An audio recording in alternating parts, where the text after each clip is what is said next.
Good afternoon, and welcome to the North Dakota Department of Public Instruction webinar on Funding Your Plan, the budgeting process for the consolidated application for the 2021-22 school year.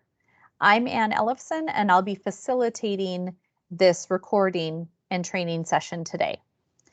The purpose of this recording is to provide guidance and assistance specifically for the budgeting process for Title I, II, III, 4, and transfer program funds using the web grant system this year.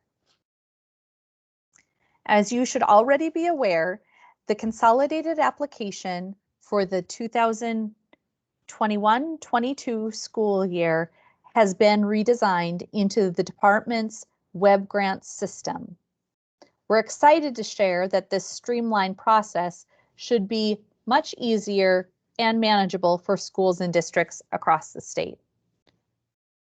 Part 1 of the consolidated application includes a narrative section where the school or district will fill out information such as contact information, authorized representatives for your various title programs, information on transferability, your set-asides, Title I programming, and the EdFlex waiver available through Title IV. In Part 2 of the consolidated application, the district will use the information that was compiled in Part 1 to complete its budgeting process. You'll find the final allocations for the 2021-22 school year on the department's website, as well as the required set-aside amounts. We've provided a wealth of training videos on the consolidated application, as well as the new web grant system on the slide here.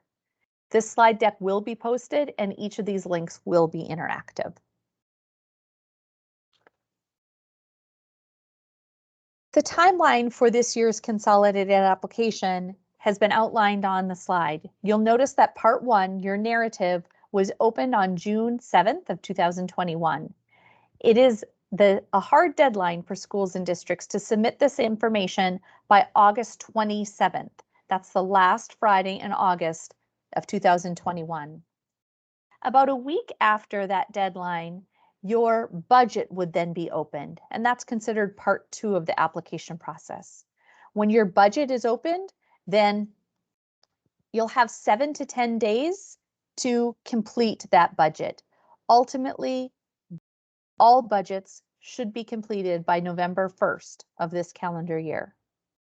For those schools and districts that would like personalized assistance or have questions, we encourage you to reach out through the department's office hours on the consolidated application. Each Thursday in August and September, we've designated a Microsoft Teams meeting room from 3 to 4:30 p.m. Central Time, where staff at the DPI are available to field your questions and provide technical assistance. As a recap, Part 1 of the consolidated application was your narrative. All of this information would need to mark as complete and have submitted by August 27th, 2021. DPI staff are reviewing these on an ongoing basis and will negotiate the information back should further clarification be needed. It is important to note that all sections need to be marked as complete, even if it's a section that maybe is not applicable to your school or to your district.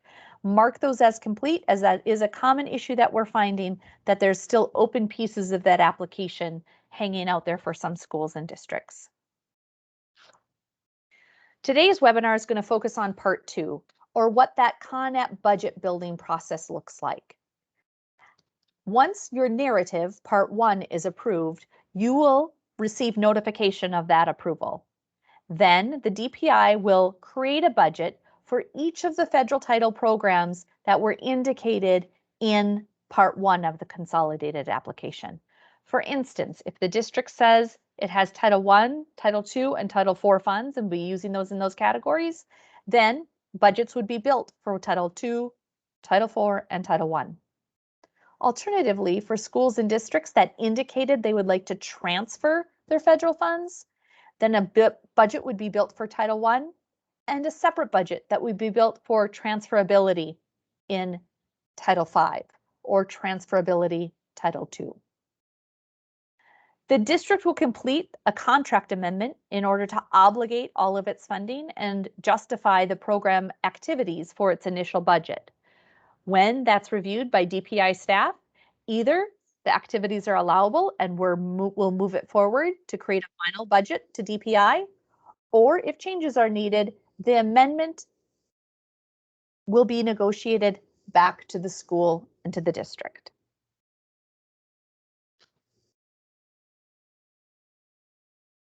Next, we'll get into funding your plan.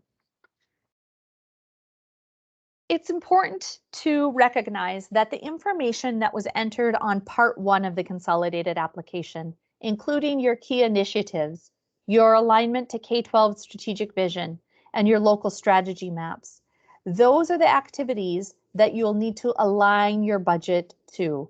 The information that you entered in Part 1 of your narrative should directly align to how then you're budgeting your funds in Part 2.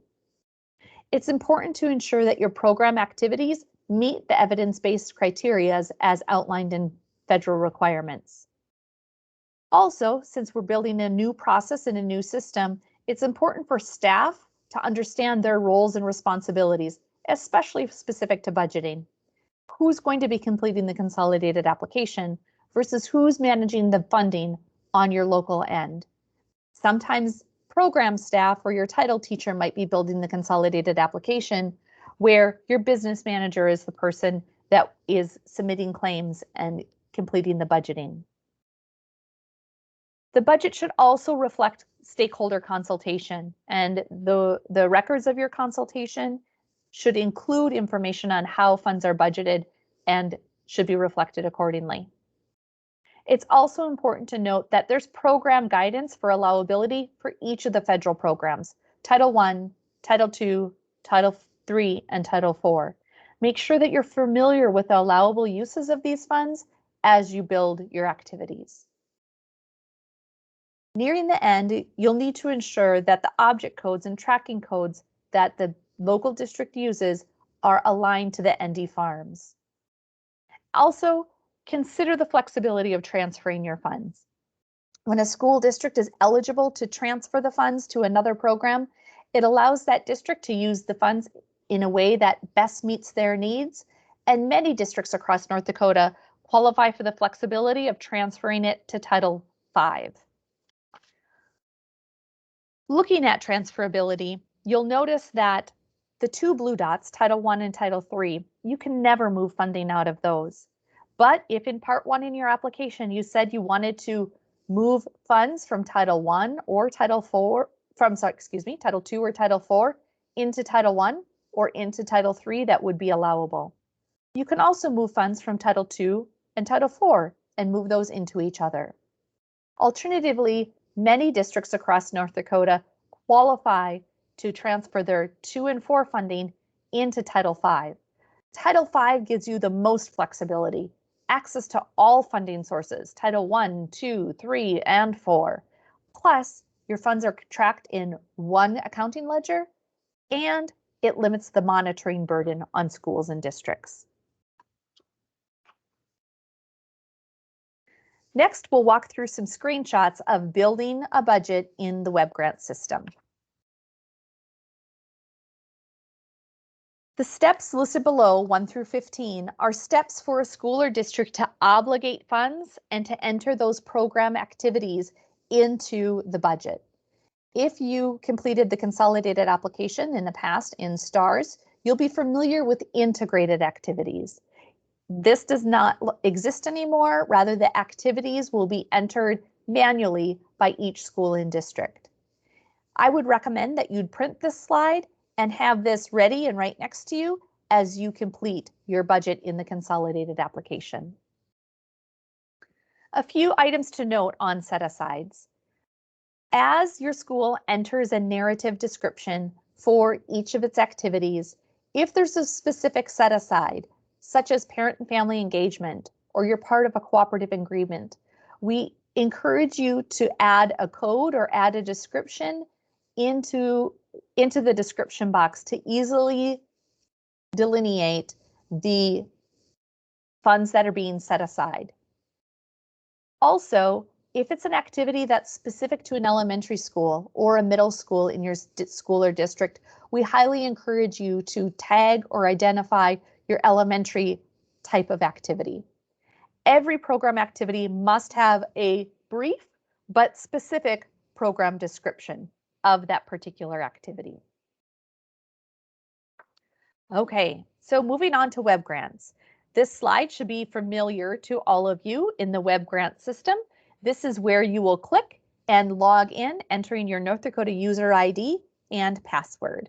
Once you enter the system, our screens might look a little bit different, but on the left-hand side, you'll have a menu of items. In particular, you're going to look for grants on the left-hand side, and when you click the grants menu, you will see a menu of all of the grants that your school or district has access to. Once you are in the grant section, remember that you can use the tags at the top to filter the most current grants, whether it be by alphabetical or by date order. When you look through this list, you are going to try to find the application that identifies your 2021-22 consolidated application. It is important to note the final column that shows the duration of funds. This is the funding window in which you have access to those federal funds. Once you enter your consolidated application, you'll have a listing of your grant components, including general information, claims, your appropriations, set-aside reports for those that are applicable, your contract amendment, correspondence, and budget. In order for us to get a budget, we really need to work through that contract amendment process. This is where you are going to click to open up a contract amendment and build your activities to build your budget. Once you click the contract amendment, there's a few items to note. First, the awarded amount for your school and district. You'll notice in this example, we have $289,000 for this awarded district in their Title I budget. In order for them to budget the activities, their next step will be to click Add an Amendment, that green button. When that green button is selected, some of the information here is pre-populated. Your status should stay at editing, the type of amendment should say budget revision, but here we're asking you to title your amendment. This is your initial budget. Your Part 1 was just approved. We're building your Title I budget for Part 2. Label this as your initial budget. After you've entered initial budget, you'll choose the option to save the form. What that did is it opened up a contract amendment so you can begin amending your budget. What you will do is click Edit the Amendment to open up the budget amounts and each of the particular line items. But before we are in the line items, you must provide a justification. Now, typically, if you're doing a budget revision, your justification maybe is because salary and benefits were different or so forth. Since this is your initial budget, you will enter here that your justification is to create your initial budget for the 2021-22 Title I program. A few items to note on this page. First, the top arrow shows the 3 different tabs. You might have an amendment list, general information, and budget. You'll want to make sure that you're on that budget tab. Next, you want to edit that form to open up the box to provide your justification. After you enter that narrative of justification, you're going to save your form. Don't mark complete yet. You'll mark complete at the very end when you're ready to get it ready to submit.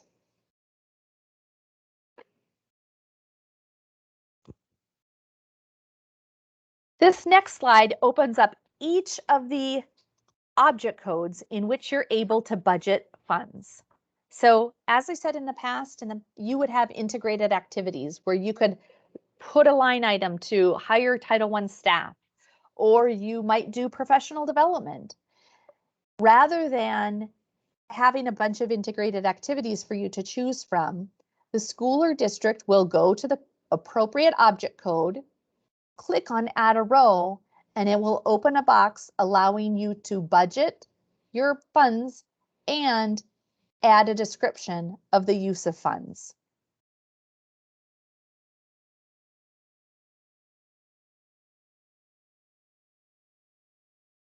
When we would choose on that prior slide to add an item, you'll have to enter the information for your description. In this instance, we're saying Title I reading teachers, 2 full-time employees.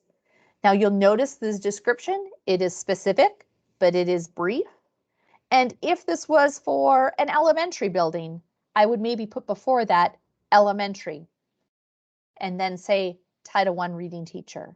Or if it's a non-public school, I would enter non-public school and then whatever the funds were used for. The awarded amount will be grayed out and blank because right now there's no funding in that category. Your proposed revised amount is how much you need for those 2 Title I reading teachers. You'll enter your amount in and hit save. You'll notice that when you save it, you'll see the bottom of the screen where the description is added, 2 Title I reading teachers, and the proposed revised amount of $100,000.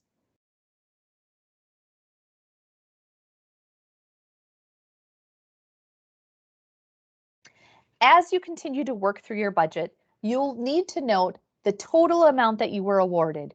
So, as I mentioned before, we have $289,000 that were part of your original award. All of those funds were in unobligated.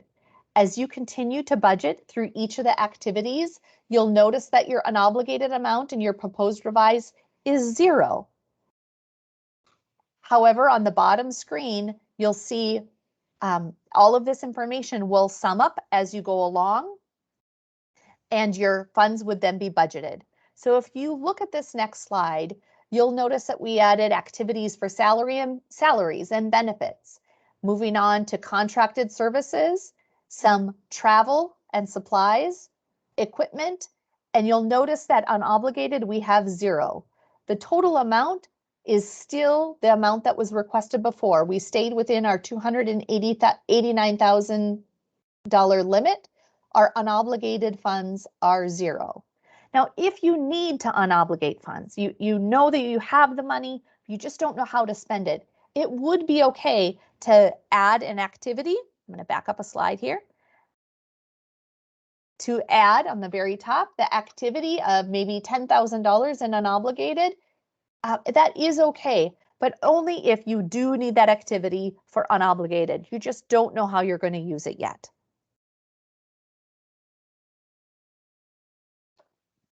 Now, after you've done this and saved all of your activities, make sure that your descriptions are brief but specific enough to be approvable for that context. The last step that you need to do is to make sure that you mark this section as complete. So you'll mark that as complete. And when you go back to the amendment preview, you need to make sure the general information is marked as complete with a green check. The budget revision summary is marked as complete with a green check. And after both of those things are done, you'll submit the amendment. Now remember, we ask that after this budget is completed, you do this activity and build your budget and activities within 7 to 10 days.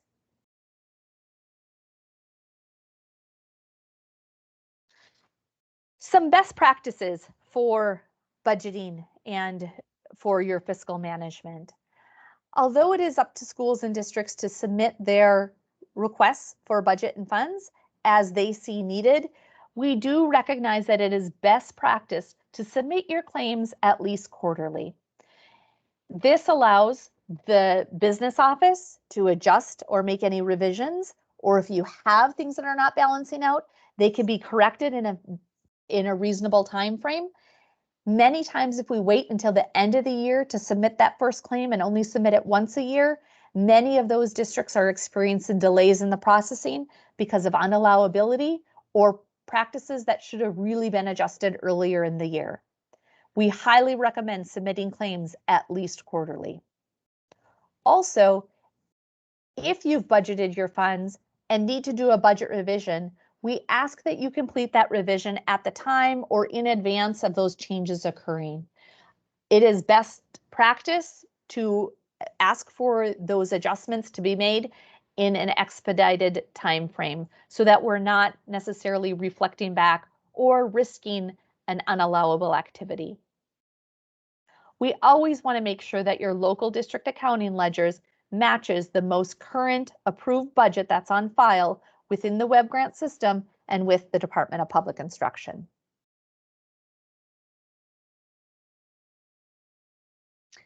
Lastly, this slide has contacts for all the department staff that are involved and working on the consolidated application for federal title funds, Part 1 or Part 2. Should you have questions as you continue through the budgeting process or the consolidated application process, please feel free to reach out to us. Thank you and have a great day.